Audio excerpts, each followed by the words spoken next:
Hey, it's your guy Tyrrell back with the interviews. Brazil, Costa Rica. Brazil get their first win of the World Cup, but did they deserve it? Did they play better than they did against Switzerland? And how did they break down an organized Costa Rican side? Don't worry, here at the interviews, we've got you covered. So on this edition of the interviews, I'm going to break down how Brazil beat Costa Rica.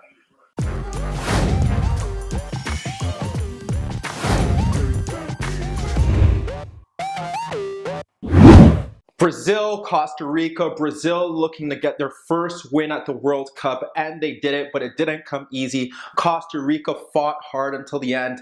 Arguably, some people may say that they deserved a point because Brazil didn't really play well in the first half and things changed in the second half. But how did that happen? Don't worry, here at the interviews, we've got you covered. Brazil going still more 4-3-3. Neymar up front with Gabriel Jesus and Willian.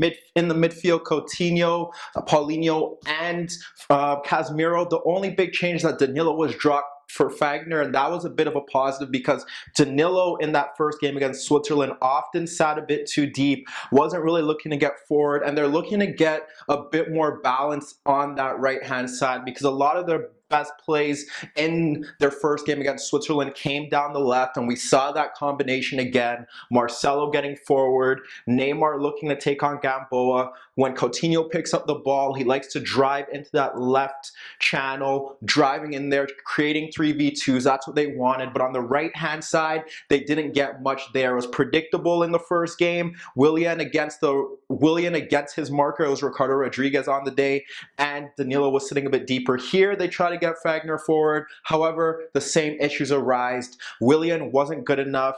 We didn't really know what his role was, often trying to take on Oviedo down that flank, but you know what he's going to do, always looking to cut right, and when he did try to cut left, he was often dispossessed. He didn't have the greatest first half, but Brazil struggled in itself. Why did they struggle?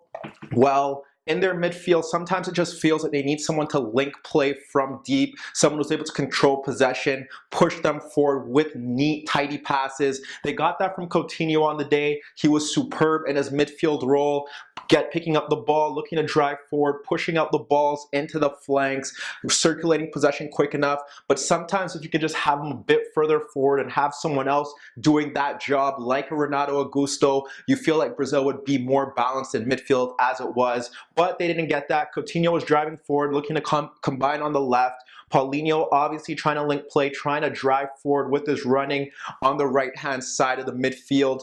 And Brazil didn't really get anything through the middle. A lot of it came down the flanks. Marcelo was often cutting in and flashing shots wide of the net. Neymar struggled against Gamboa in the first half, and that was a big issue for Brazil. He still doesn't look 100% fit. It may take a few games to really get him going, but here again, specifically in the first half, struggled to get his shooting boots on, struggled to beat his marker. So who was the key man in the first half? It was Gabriel Jesus. Often he struggled in the first game against Switzerland, wasn't his best game. Here, you saw more of an all-around center forward performance, dropping deeper into midfield, holding off markers, moving into the channels. He was doing it all. Here, he dropped a bit deeper. We look at one play, combines with Coutinho. Coutinho then from deep is able to clip the ball over the defense for Neymar. He's unable to control the ball down with his feet, and Navas came out quick, so he couldn't get a shot on goal. There was another opportunity where he did the same thing and found Paulinho between the lines. Paulinho finds Neymar breaking into half space. However, Neymar's only able to drop his defender, and then he's able to cross the ball in, and it led to a foul. But those were the key elements of Brazil in the first half. Without the ball, they dropped into more of a 4-5-1. They weren't really tested by Costa Rica. There's only one play down the right-hand side where they got forward, and it should have led to a goal from the midfielder Guzman, but he fired a shot wide. However, that was the only real threat that Costa Rica had. In terms of counterattacking, Casemiro was good.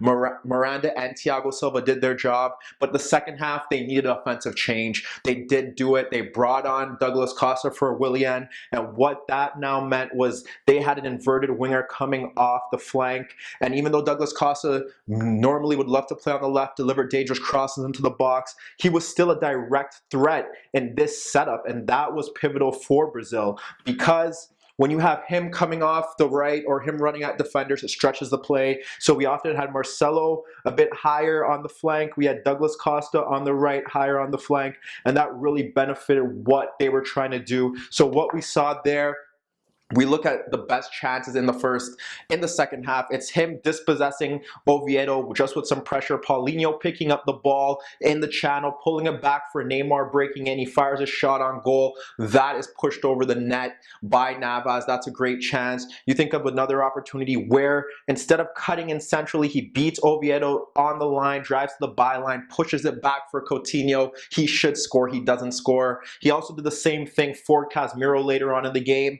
but he didn't score as well. There was also in transition where you probably wouldn't get this from Willian in this Brazil setup. Turns Guzman on the counterattack, drives forward, plays in Gabriel Jesus, who also tees up Neymar. That led to the controversial penalty call that was ruled off by VAR. But that was what Douglas Costa was offering down the right as Brazil continued to mount pressure forward. Jesus was still very good. You look at the first few minutes, playing a reverse ball into Paulinho, who looked to break forward. Fagner pushing forward, delivering a cross into the box for Jesus to nod on goal, but he hit the crossbar. Brazil were getting forward. They were doing a bit more damage. Neymar was getting more involved, but it didn't look like they were going to score a goal. They brought on Firmino in midfield.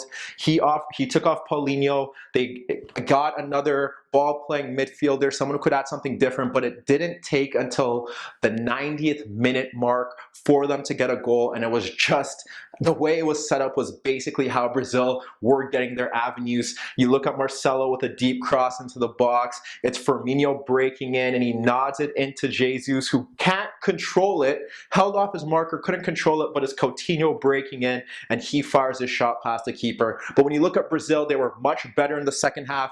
Douglas Costa driving down the right flank was key. Jesus' all-round number 9 performance with his back to goal was key. Neymar eventually growing into the game was a positive, although you can say that at points the 1v1 battles just weren't working for him, but you feel like as the tournament goes on, he'll only get better. And Coutinho from deeper, one of his better performances of his career, getting the ball from deep, driving forward, switching it out to the flank, circulating possession, ensuring that Brazil had control, and now they control their destiny. A win against Serbia should be enough to win the group, but this was a performance that they could build on as they look to make a deep run and possibly win the World Cup. But let me know what you guys think. Meet me in the comments below. Don't forget I upload videos every day, and don't forget to subscribe to my channel. And that was your daily dose of the interviews.